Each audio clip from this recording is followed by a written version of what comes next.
Another truck rolled through the rusted gate before sunrise, followed closely by a second, both loaded high with logs and lumber scrap, their engines cutting through fog that still clung to the fence posts. Margaret Holloway stood near the barn in a tan work jacket zipped over a red plaid shirt, dark hair pulled loose from a night with little sleep, a pipe wrench still in her hand from where she had been trying to fix a broken valve on the water line an hour earlier. She watched the tires of the first truck sink into the muddy field where corn had grown every summer for 40 years. The driver already tipping his flatbed to send timber, offcuts and splintered wooden barrels crashing to the ground. Neither driver looked at her, neither one waved or honked or acknowledged that a woman was standing 30 yards away, watching her land disappear beneath someone else's leftovers. They simply unloaded, dust rising in the tire tracks, the sharp smell of raw sawdust and old chemicals settling over the field behind them. This was the fourth truck that week. It would not be the last. Margaret had called the county twice. She had called the sheriff once. Both times she had been told the same thing in different words. The paperwork was in order, the permits were filed, and there was nothing anyone could do about illegal contracts signed months ago by a man who was no longer alive to explain himself. Her husband, Walter, had signed something before he died. Nobody would tell her exactly what. She walked out into the field that morning, boots sucking at the mud, and stood at the edge of the newest pile. It smelled of tar and something chemical underneath, something that made her eyes water if she stood too close. Behind her, 70 acres of what used to be the most productive farmland in the county stretched out under a gray sky, half of it now scarred with black mounds that grew taller every week. Neighbors had started avoiding her at the feed store, whether it was pity or fear of being associated with the lawsuit.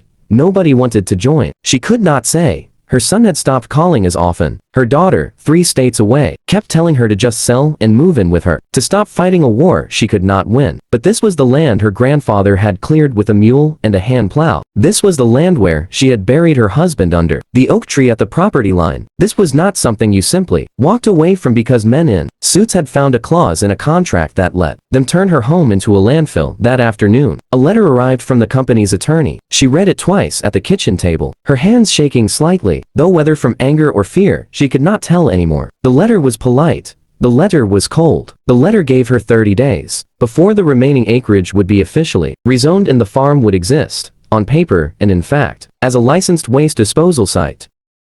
30 days. She folded the letter and set it beside the coffee cup, and for a long moment she simply sat there, staring out the window at the trucks lined up along the county road, waiting their turn. The farm had not always looked like this. Margaret could close her eyes and still see it the way it was in 1978, the year she married Walter Holloway, in the yard under the same oak tree where he would later be buried. Her father-in-law had cleared this land 3 generations back, dragging stumps out with a team of horses because he could not afford a tractor, and every fence post on the property still bore the marks of his hand tools, if you knew where to look. She remembered summers as a young wife, walking the rows with Walter before the heat set in, checking the corn for tassel and the beans for blight. She remembered her children running barefoot through the yard, chasing the barn cats, climbing the same oak tree that would one day mark their father's grave. She remembered harvest suppers on long tables set up between the barn and the house. 40 neighbors gathered to share food grown from this exact soil, the kind of community that did not exist much anymore outside of places like this. Walter had been a quiet man, the kind who spoke more through his hands than his mouth. He fixed what broke. He planted what fed people. He never once, in 35 years of marriage,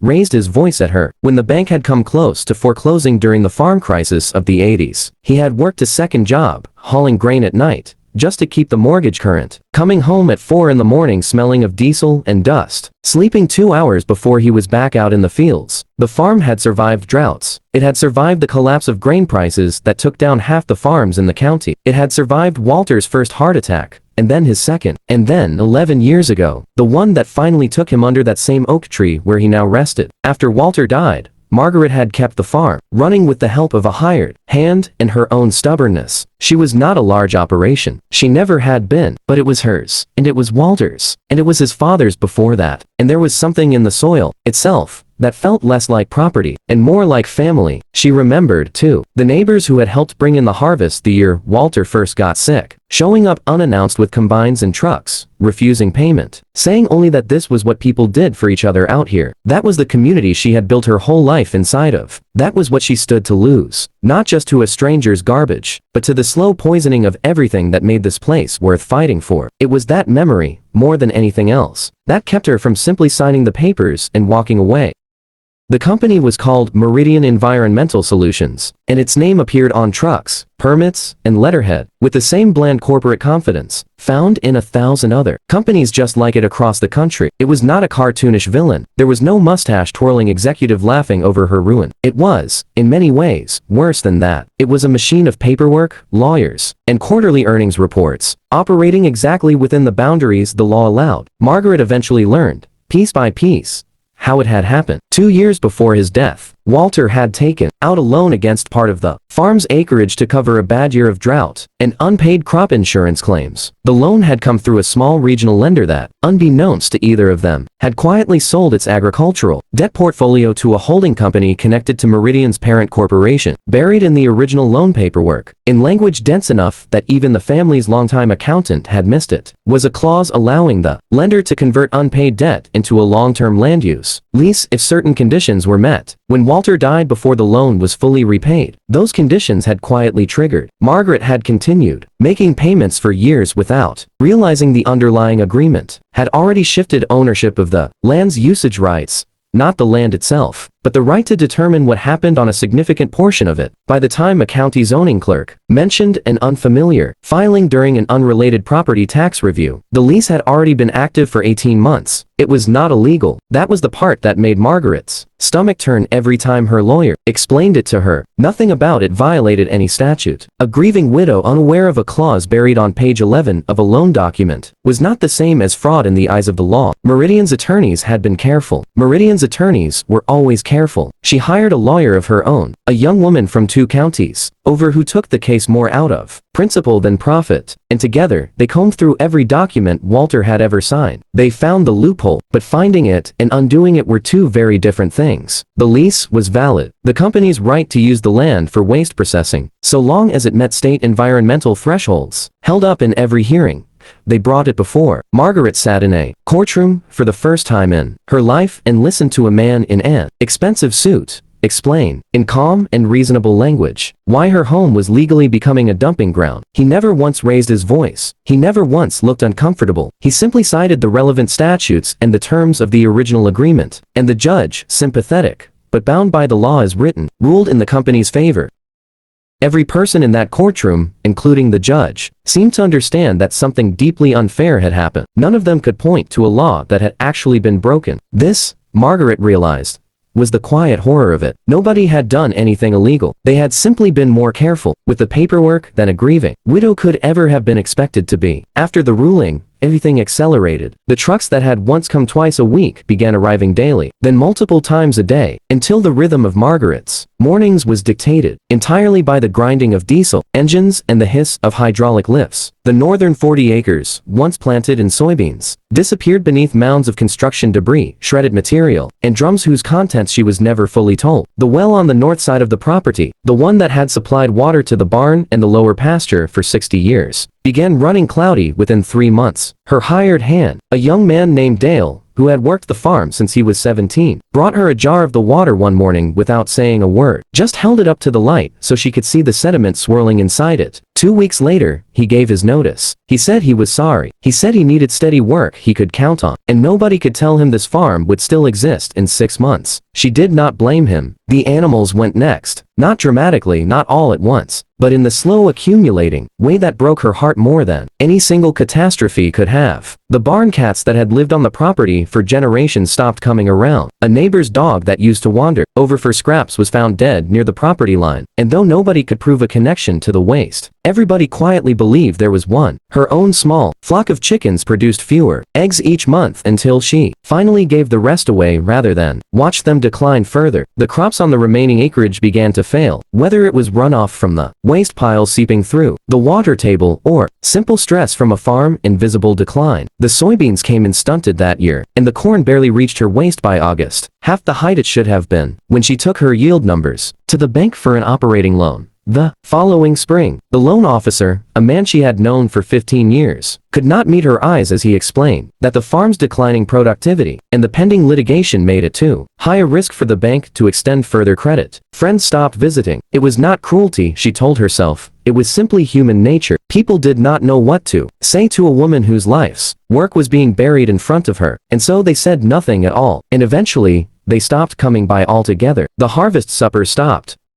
The phone rang less. Even her own children, though they still called, began each conversation by gently suggesting it might finally be time to let the farm go. She fought anyway. She filed appeals. She wrote letters to state representatives who never responded. She stood in the field some mornings and simply watched the trucks come, feeling something close to despair settle into her chest like a stone that would not move. There was a night, in the coldest part of that winter, when she sat at the kitchen table with a real estate agent's card in her hand, turning it over and over, seriously, considering for the first time in her life that Walter's farm, her family's farm, might simply need to be sold to whoever would take it off her hands. It was Dale, of all people, who planted the first seed of what would come next. He stopped by that spring, months after he had quit, not for work, but to check on her, and the two of them walked out to the edge of the waste piles together in a silence that had become almost comfortable between them. He picked up a chunk of debris from the nearest pile, turning it over in his hands, and said something that stuck with her far longer than he probably intended. "Not all of this is poison," he said. "Some of it is just stuff nobody wanted." Margaret had never really looked closely at what the trucks were dumping. She had been too consumed by grief and fury to see it as anything other than one undifferentiated mass of ruin. But standing there with Dale, she began to actually look beneath the top layer of genuinely hazardous material. Much of what the trucks brought was mundane: broken wooden pallets, shredded cardboard, food processing waste from a regional distribution center, grass clippings and yard debris from municipal collection routes, metal scraps from a demolition site 2 towns over, old tires, plastic packaging. It was still garbage. It was still, in the aggregate,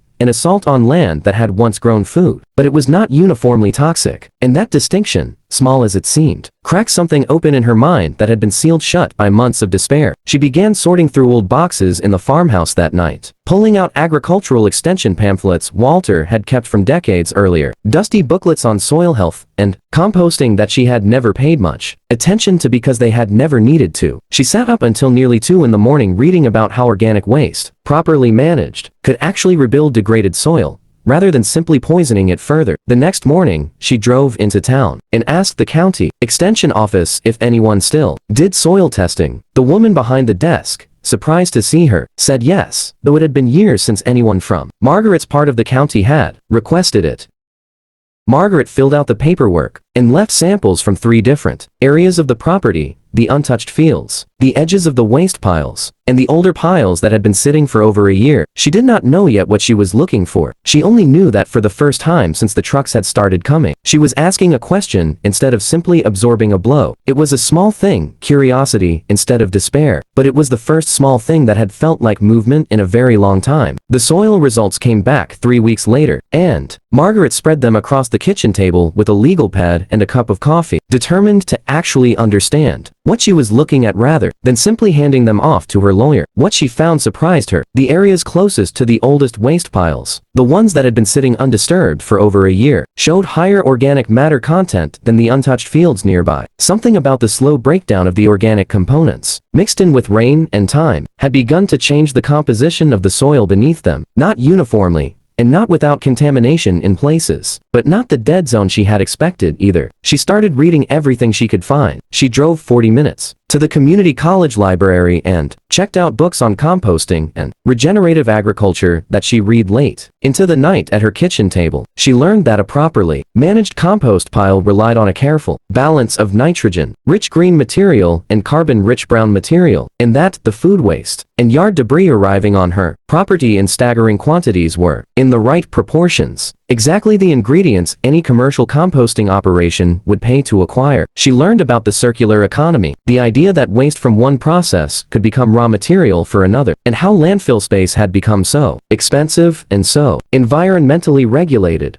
that companies were often desperate to find any legal alternative to simply burying their waste in the ground. She learned about biochar, a form of charcoal made from organic material that could be worked into soil to improve its structure and its ability to hold water and nutrients for decades. She learned about mulch, about vermicomposting, using earthworms to break down organic material into rich fertilizer, and about how construction debris, once separated properly, could be crushed and repurposed rather than simply piled into a landfill. landfill. She called the extension office again and again, peppering the soil scientist there with questions, until the woman finally offered to come out to the farm herself. Together, they walked the property, and the scientist pointed out which piles held promise, and which contained material that would need to be hauled away entirely, not composted or repurposed. It was not a clean or simple answer. Some of what Meridian had dumped on her land was genuinely hazardous and would need proper remediation, but a significant portion, the woman explained, was simply the kind of organic and inert waste that a well-designed sorting and composting operation processed every single day and got paid well to do. Margaret began sketching plans on the back of old feed receipts, a sorting area near the barn, a composting section on the flattest part of the north field. She had no idea yet whether any of it was actually feasible, whether the numbers would work, whether Meridian would even allow her to touch the material sitting on land they technically had the right to use. But for the first time in over a year, she went to bed thinking about possibility instead of loss. Her first attempt was almost embarrassingly small. She built 3 simple compost bins along the fence line using scrap lumber Dale helped her salvage from one of the demolition piles, and she began separating incoming organic waste by hand, sorting through pallets of material with gloves and a flashlight. Before the trucks had even finished unloading, it was slow, dirty, exhausting work, and there were nights she sat on the porch afterward, too tired to eat, wondering if she had simply traded one form of hopeless labor for another. But within 2 months, the first bin produced something recognizable: dark, crumbling, rich-smelling compost, the kind Walter's own father used to swear by. Decades before commercial fertilizer became the standard, she spread a portion of it on a small test plot behind the barn and planted tomatoes and squash, more out of curiosity than any real business plan. The vegetables that came up that summer were the healthiest thing she had grown in 3 years. She brought a basket of tomatoes to the farmer's market in town, almost as an afterthought, and they sold out within an hour. Several people asking where she had grown them and what she was doing differently. She told them the truth, more or less. Better soil, she said, and left it at that. Word moved slowly at first, the way it does in small communities, one conversation at a time. A neighbor asked if she had any compost to sell for her own garden. Margaret bagged up what she could spare and sold it for a few dollars a bag, more to cover her costs than to make any real profit. Then a second neighbor asked. Then a local greenhouse operation, hearing about the quality from a customer, placed an order for 10 bags to test in their own growing beds. By the end of that first season, Margaret had gone from one curious experiment to a modest but real stream of customers, roughly 20 of them. By the time the ground froze in November, each one coming back for more once they saw what the compost did for their own soil. It was not enough money to solve any of her larger problems. The lawsuits were still ongoing. The bank still would not extend credit. But something had shifted inside her that had nothing to do with money.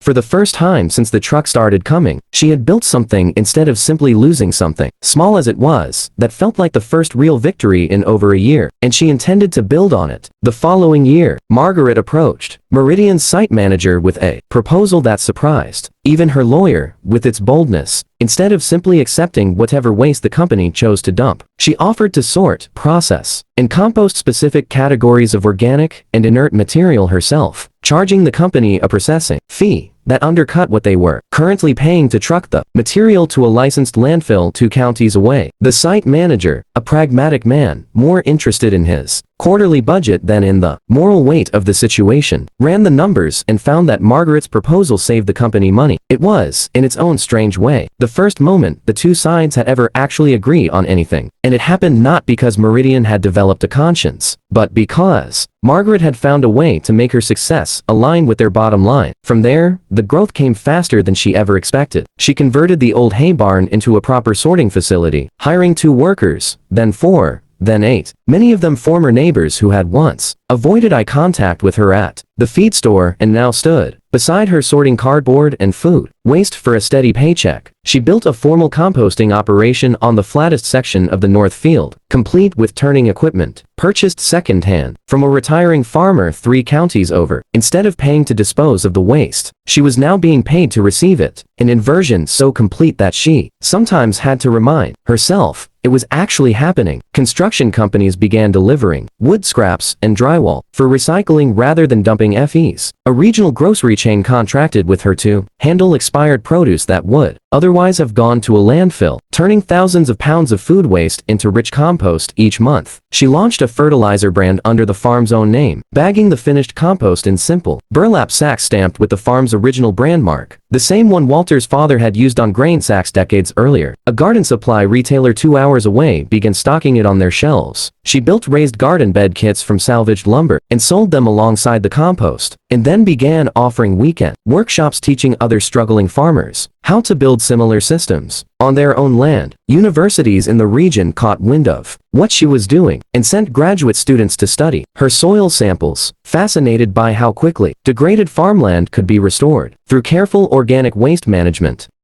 She began hosting small tours for local schoolchildren, showing them the compost bins and explaining, in the same plain language Walter had once used to explain planting depth and rainfall, how waste could become soil, and soil could become food. What had once been the site of her greatest despair had become, acre by acre, an operation more successful and more talked about than the farm had ever been in its previous form. The twist, when it came, arrived in the form of a phone call Margaret never expected to receive. It was Meridian's regional director, the same company whose trucks had once buried her fields in waste, calling to ask whether her operation might be interested in a long-term supply contract, providing composting and material recovery services, not just for the material dumped on her own land, but for 3 additional counties Meridian operated in. The company that had once treated her land as a convenient dumping ground now needed her expertise to solve a problem they had spent years creating elsewhere. Margaret sat with the phone in her hand for a long moment before answering, thinking of the letter that had once given her 30 days to lose everything, and then agreed to the meeting on her own terms. In her own farmhouse kitchen, the recognition did not stop there. A state environmental agency, looking for a case study to justify new regenerative land use incentives, featured her farm in a report that circulated among lawmakers and eventually reached a reporter from a regional paper. The story that followed, about a widow who had turned an environmental disaster into a nationally noted model of soil restoration, spread further than Margaret ever anticipated, picked up by agricultural publications and eventually a segment on a national news program. Environmental groups that had once fought corporations like Meridian in court began citing her farm as proof that restoration and reconciliation, however uncomfortable, could sometimes accomplish more than years of litigation. Universities established research partnerships to study her methods. A handful of farmers facing similar circumstances in other states reached out directly, asking for advice on negotiating with the very companies that had once threatened their land. Margaret found herself, at 63 years old, invited to speak at an agricultural conference 2 states away, standing at a podium in front of several hundred farmers, researchers, and policymakers, explaining in the same plain and unpretentious voice she had always used that she was not an expert, not an environmentalist,